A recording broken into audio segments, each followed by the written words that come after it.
करके लालना।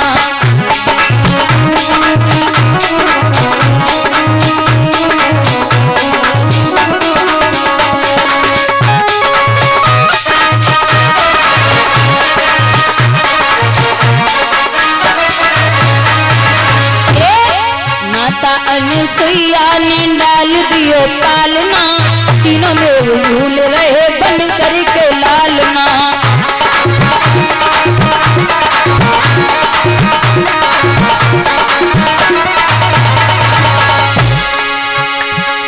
मारी खुशी के न फूली समाती,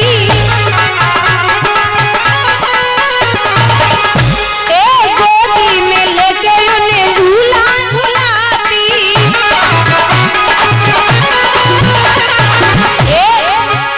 करे आज मेरे भाग्य की सराहना, तीनों देव झूल रहे बन करके लालना।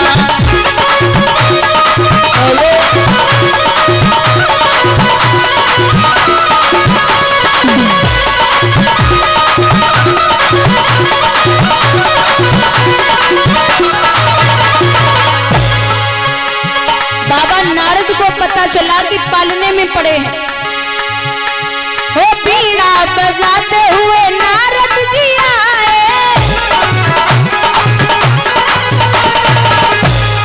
बाल रूप देख मंद मंद मुस्कुराए।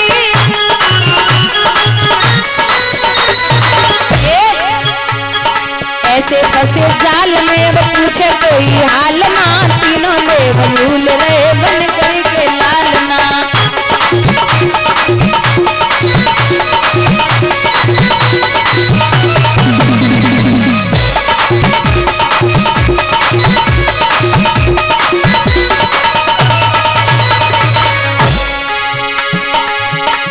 महाराज यहाँ विद्वान लिखते हैं कि तीनों लोगों के नाथ बालक बने पड़े पालने में। कोई गरुड़ पाल कोई सृष्टि रचैया, कोई गरुड़ पाल कोई सृष्टि रचैया, कोई बैठे पर्वत पे डमरू बजैया।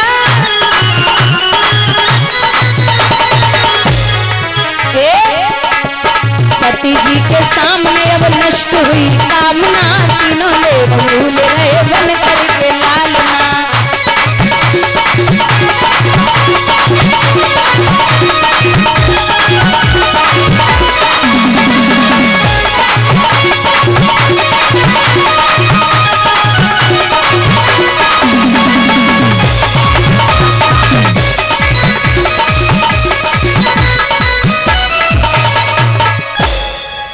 तीनों देवता मैया के पास हैं, तीनों देवियां पहुंची, स्तुति की।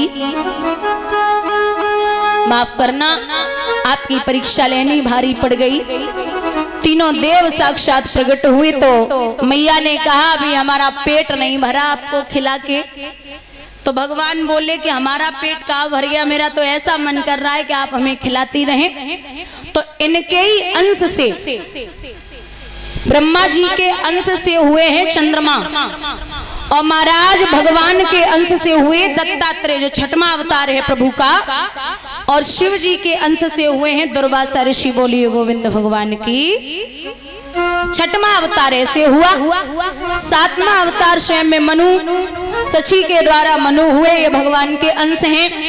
आठवां अवतार ऋषि देव, नौवां अवतार प्रभु का जो पृथु राजा हुए, जिनके नाम से ये धरती का नाम पृथ्वी पड़ा, ये प्रभु के ही अंश हैं। 10वां अवतार प्रभु का मत्स्य अवतार यानी कि मछली का रूप लिया भगवान ने। 11वां अवतार कच्छप का रूप लिया, जो समुद्र मंथन में कथा आती है, मंदराचल पर्वत को प्रभु ने रोका। और 12वां अवतार प्रभु का धन्वंतरी के रूप में, जो आजकल ये औषधि है, तो हम और आप औषधि लेते हैं, ये धन्वंतर जी की तरफ से ये सब दवाएं औषधि चली हैं। और 3 तो ऐसी हैं, 3 दवाएं तो ऐसी बताई हैं महाराज, कहा गया है कि अगर ये 3 काम कर लो तो कोई भी बीमारी आसपास नहीं आती। अब तो कुछ लोग हैं जिनकी आधे से ज्यादा उम्र निकल गई, लेकिन 3 चीजें ऐसी है, सुबह उठ करके अगर कोई खाली पेट पानी पिए, दोपहर में दही खाए और शाम को 1 गिलास दूध पिए तो कोई भी बीमारी आने वाली नहीं है। बोलिए गोविंद भगवान की।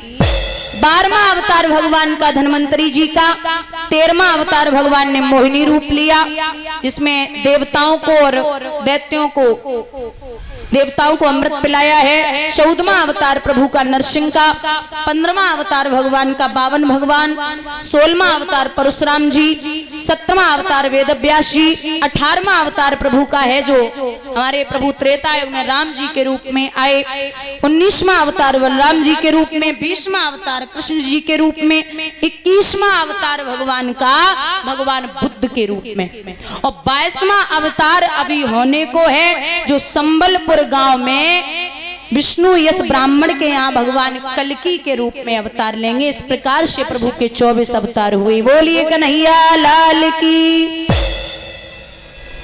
कहते हैं दादा, एक दिन की बात है, व्यास जी बैठे हुए तो जो कथा उन्होंने 17 पुराण लिख दिए, लेकिन शांति नहीं मिली। और ये सत्य भी है, आप कितना भी किसी को बोल लो और आपके मन में तसल्ली ना हो, कोई आपका जवाब दे और वो जवाब आपको न पसंद आए तो तसल्ली वैसे भी नहीं मिलती। हम रोज कथा श्रवण कराते रहें और आपको संतुष्टि न हो तो हमारी नजर में वो कथा पूर्ण नहीं है, क्योंकि हम रोज समझाते रहे और आपके ऊपर से निकल रही है तो वो कथा किस काम की है। जब तक 2-4 शब्द, जब तक वो भागवत आपको समझ नहीं आ रही है तो वो भागवत किसी काम की नहीं है। महाराज तसल्ली नहीं, शांति नहीं है तो बोले कि आप सबसे अच्छी बात है कि लोगों को ज्यादा से ज्यादा ज्ञान पसंद नहीं है, आप भक्ति रस में कथा लिखिए। अब कुछ लोग बोलेंगे कि ऐसी बात कर दी, ज्ञान क्यों नहीं पसंद है, तो आप बताइए सबसे ज्यादा भीड़ किस दिन होती है? 5वें दिन, मतलब जिस दिन कृष्ण जन्म होता है तो उस दिन भीड़ होती है, जबकि उस दिन आनंद ही आनंद होता है, कोई बहुत ज्यादा ज्ञान की चर्चा नहीं होती, उस दिन भीड़ होती है। और सबसे ज्यादा चर्चा अगर ज्ञान की बात होती है तो पहले दिन और दूसरे दिन, उसी दिन कम भीड़ होती है। और जबकि 5वें दिन प्रभु के आनंद जो भी जन्मोत्सव मनाया जाता है और भी कथाएं श्रवण कराई जाती है, उसमें कोई इतना वो नहीं है कि आप ज्ञान की बातें ले लेके आए। शुरुआत में जो बातें बताई जाती हैं उसमें सब प्रभु के रूप, प्रभु की कथाओं का वर्णन दिया जाता है। तो बोले ऐसी कथा लिखिए जिसमें भक्ति और रस दोनों ही हो। तो भागवत लिखी सबसे पहले व्यास जी ने, या महाभारत लिखा है, महाभारत की कथा लिखी है व्यास जी ने। और कथा महाभारत की बताया जाता है बुजुर्गों कि पूरा महाभारत अगर देखा जाए तो कुछ भी नहीं, द्वेष, घमंड और अहंकार, इसके अलावा ऐसा था कि दोनों पांडव और कौरव सबको पता है कि भाई भाई थे, लेकिन द्वेष यहाँ फंसा था। भगवान ने स्वयं कहा था कि अगर कुछ भी नहीं कर सकते दुर्योधन जी तो आप 5 गांव दे दो। अब 5 गांव कोई बहुत बड़ी बात तो है नहीं, जो राज्य पे कब्जा किए बैठा हो और उसे 5 गांव कोई मांग ले तो कोई बहुत बड़ी बात है ही नहीं। हमें खूब पता है कि ये जमीन अपनी नहीं है या ये जगह अपनी नहीं है, तब भी हम उस पे मन बनाए बैठे हैं कि ये कैसे भी मेरी हो जाए। दादा चाहे जिंदगी भर आप केस लड़े, जमीन जितना पैसा केस में चला जाए, लेकिन इंसान ये चाहता है कि जमीन मेरी हो जाए, मरते दम तक नहीं छोड़ेंगे। ऐसे ही दुर्योधन का हाल था। दुर्योधन ये कह रहा था चाहे युद्ध कितना भी बड़ा हो जाए, लेकिन मैं 5 गांव तो छोड़ो, सुई की नोक तक की जगह नहीं दूंगा। निकाल दिया। इन्होंने वानप्रस्थ में रहना शुरू किया है पांडवों ने। तो वानप्रस्थ को पांडवों ने अपनी मेहनत से इंद्रप्रस्थ बना लिया, जिसे हम और आप अब दिल्ली बोलते हैं। इसका असली नाम इंद्रप्रस्थ है। ये नगरी पांडवों ने बसाई थी। ये बड़ी सुंदर जगह थी। एक दिन दुर्योधन ने विचार किया कि हम भी तो देखें पांडवा कैसे रहते हैं। तो दुर्योधन चले। अब वो एक अहंकार था अंदर, बुराई भरी थी अंदर। और लिखते हैं विद्वान दादा, विद्या पाई विवाद करे तो उन विद्वानों का क्या होगा, और करें अनीति निर्बल तो फिर बलवानों का क्या होगा। भैया करे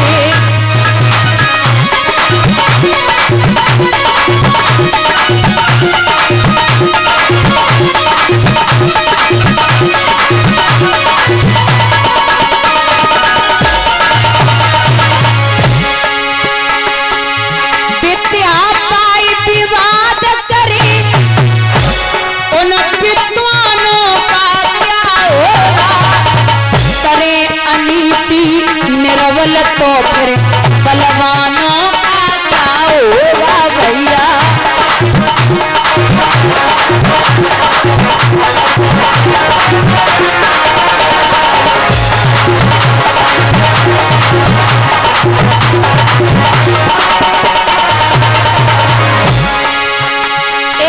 मुंह पे भलाई और पीछे बुराई, उन सम्मानों का क्या होगा, करे अनीति निर्बल ही तो बलवानों का क्या होगा। भैया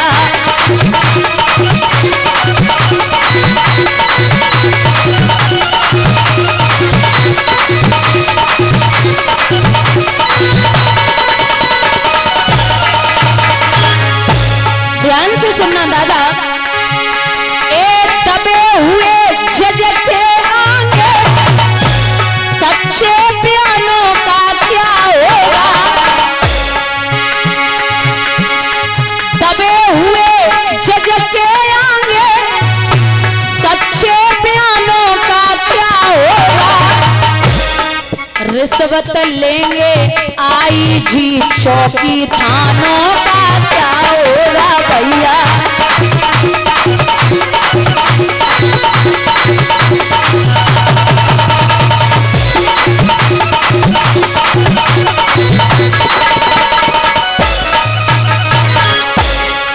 और लिखते हैं, बेटियों की हत्या करें तो मेहमानों का क्या होगा। हाँ, बेटियों की हत्या करें उन मेहमानों का क्या होगा, माता पिता की सेवा करें न उन संतानों का क्या होगा। भैया माता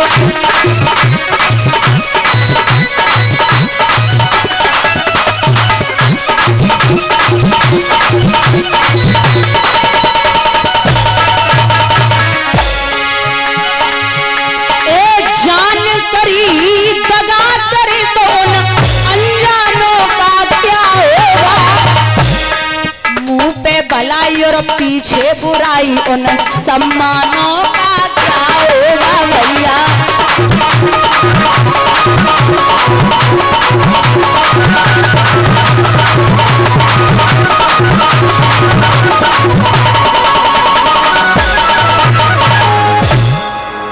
दुर्योधन चले हैं।